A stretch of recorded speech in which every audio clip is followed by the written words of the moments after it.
Hello again, everyone. So today we have another Maserati here. Picked this up used and came in a blister pack, no box though. So I'm not sure when this mini car collection came out. But what we're looking at is the MC12 GT1 by Maserati. Here's a little card here. V12 engine. This engine, I guess, is derived from the Ferrari Enzo, and it goes around 330 kilometers per hour. Makes around 630 horsepower or PS. Came out in 2004, I guess.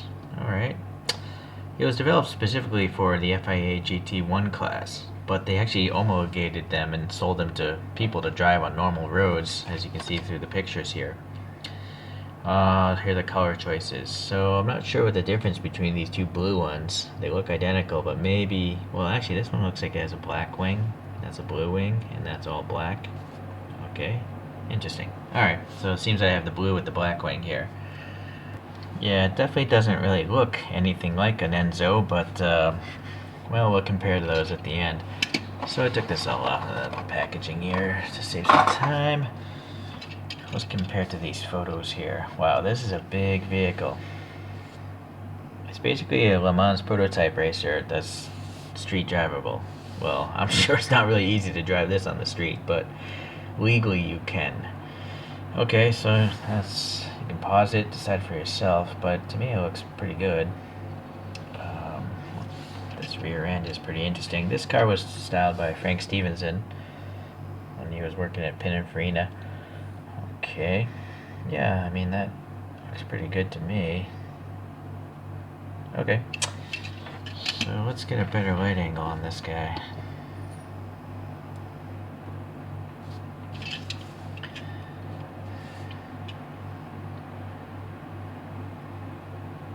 Alright, so the wheels, and they look pretty good, as most Kyoshos do. Unfortunately, there's no brakes, but this wasn't a super expensive model, I don't think, when it was brand new. There's coverage into the tires, these rubbery tires, and their racing slicks, staggered size, of course. Well, we're down here. This is press fit together. Pretty good detail, though, with the thin vanes here. And a real race car probably would have a flat bottom. Alright, interesting. The side vent here, it almost looks like that's, yes, this little black thing is the black plastic, so I'm sure this black plastic is part of the base. But it's nice that it's good separation. There's no paint. It's literally a separate piece, so it's perfect, If it was paint, there might be some overrun or something like that. Same with the front. This black is the plastic of the base, I think, so that's an interesting design choice by Kyosho. Right? It saves them from having to paint stuff, and it looks perfect. So I think it's a good choice. Okay. There's some sort of print. Audemars Piguet. That's a really high-end watch brand. As far as I'm concerned, that's one of the best watch companies out there. They're one of the best four. Piaget, Vacheron, Constantin, and what's the other one I like? I forget, sorry. We're talking about cars. Okay, what's this say? Maserati.com. Okay, there's an Italian flag. The Maserati Badge there is wrapping around the surface, so that's pretty good printing by Kyosho there. Pirelli, yeah, looks printed nicely. This grill here, very fine texture, horizontal grill, and then the silver paint on the trident that looks good. So this Pirelli, there's a Maserati badge printed on top of it, or it's, I guess maybe I don't know if it's a separate process or what. It's hard to say. I'm not sure if this is one graphic or two different graphics stamped twice. Alright. Plastic lenses, and then some indication of some headlights back there. Two silver dots. So that's pretty good. Really thin ribs here. I think this is a plastic piece. Yeah. So Kyosho probably thought they couldn't mold these ribs in metal very easily. So this is a separate piece. You can actually see the gap here, and there's a little gap back there. So it's extra work on Kyosho's part, but it works well. I mean, the gap isn't super big, and then you can see the black of the base down there. Hopefully you can. But it basically looks like a real vent, so that's pretty cool. And then we got some molded in vents above the wheel wells. This side, yeah, I'm noticing a little canard here. Alright. And then all looks good there. On this side there's some sort of, oh, it is on both sides. Okay, silver and black here. So the black is the fuel filler. The fuel filler gate or whatever. And then the Maserati badge there. Some black trim around the windows. Oh boy, it's going to be really hard to see the interior on this one, but let's try. Try to focus there. Pull out the flashlight. Very vertical steering wheel. No passenger seat. Shifter knob. A racing seat. Some indication of a harness molded in. So too much reflection there. But anyways, I guess there's some details there. So the central wiper blade is sticking up and is painted black. And then we got a Maserati printing there. It's not a decal, it's a tampo print, so that's nice. Side mirrors are nice, separate pieces. No silver paint though, unfortunately. Some ribbing detail there. Would have been nice to have a little black there on that vent, but they gotta do what they can for the budget. I imagine this model didn't cost more than $10 whenever it was sold. Being press fit together might have been $8 or $6 even, depending on how old it was. Okay, so the wing, there's nothing printed on here, but I think it's curved on the bottom and it's flat on the top, so I think it's actually pretty accurate to a real wing, because you can see here the edge, it looks curved. And then the struts are pretty thin. Yeah, it's plastic, but pretty thinly molded, so that's pretty good on Kyosho's part. Okay, so Maserati printing here on the bottom, and then some reflectors, third brake light, and then all these little lamps are just painted because they're little dots, but they're painted well. And then the exhaust tips are nicely done. Look, there's a black middle in there, and then there's silver, and it's on a black plastic grill. And they're not straight out, just like the real car. No, actually the photograph I have is a modified car, or a different version. This one has the exhaust on the side and they're canted outwards. Unfortunately, that photograph I showed earlier, they're in the middle, so I'm not sure what's going on. Maybe the guy modified his. Okay, so there's a grill texture here.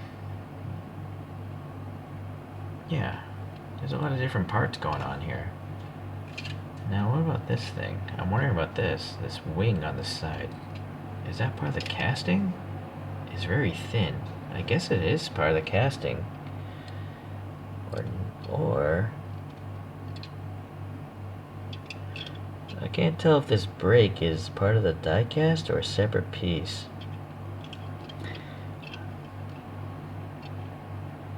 That's a mystery.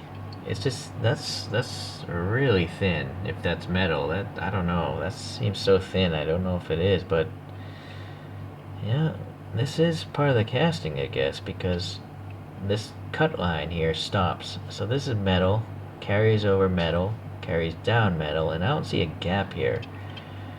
So that's a really intricate mold that Kyosho did for this thing. So, I mean, if you guys can pull out a diecast metal car and have something that thin on it, please note, tell me what model it is. I've never seen something that thin molded in diecast metal.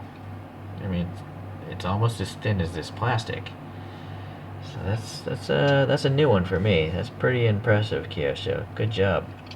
Alright, so now I'm just kind of looking over the paint here. I don't see any, like, paint rash, really. I kind of feel like in the front I saw something. I think that's just gunk.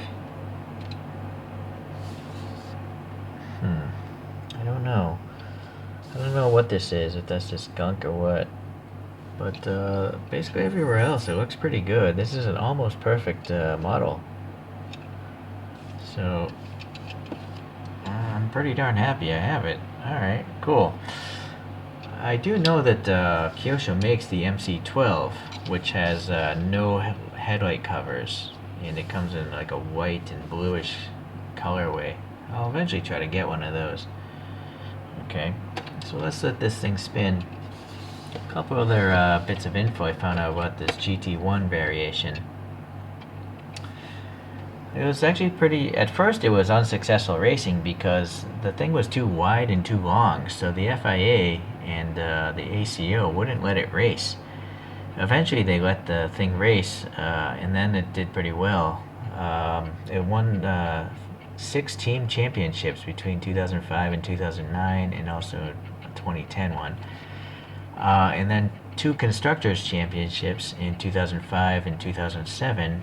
And then 6 drivers championships, 2006 to 2009, and again in 2010. So the racing variations of this actually did pretty well. They just had to wait for the racing regulations to actually let them score points and then win. Eventually they lost out to Aston Martin, I guess in maybe 2010 or something like that, 2011. I'm not sure exactly the year. So we're talking about the Enzo, because this is based off the Enzo. The only actual thing that's visibly shared with the Enzo is the windshield and the side glass. You can kind of see because here's this model here by, I think it was Ace model. Yeah, it says Ace. So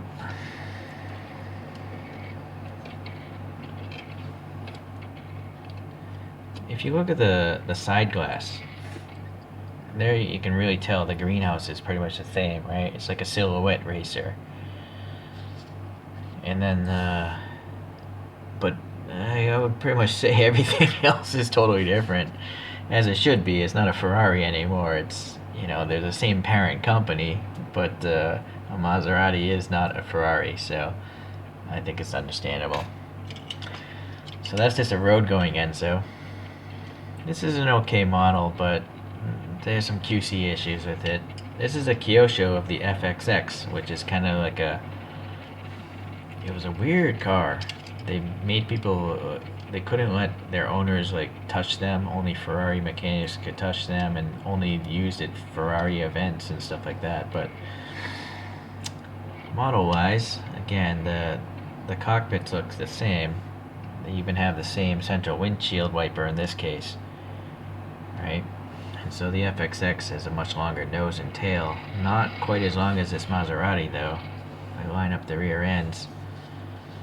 There, that's a better idea, right? The Maserati is considerably longer. And I think that's what let it win races competitively, because of so much downforce created by the length of the bodywork. Okay. Alright, so anyways, I'm pretty happy I got this one. Yeah, I'll try to get the MC12, which is, I guess, the predecessor of this thing.